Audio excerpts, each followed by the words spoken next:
என் நெஞ்சில் குடியிருக்கும் கன்னியாகுமரி மக்கள்,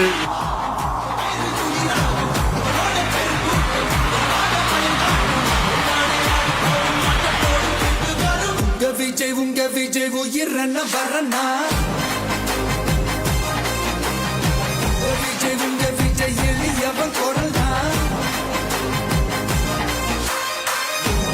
உங்க விஜய் தனியாள் இல்ல கடல்னா, உங்க விஜய் எளியவன் குரல்னா, உங்க விஜய் தனியாள் இல்ல கடல்னா, மக்கள் தானே மன்னர்களை உனக்கு காட்ட வரனா.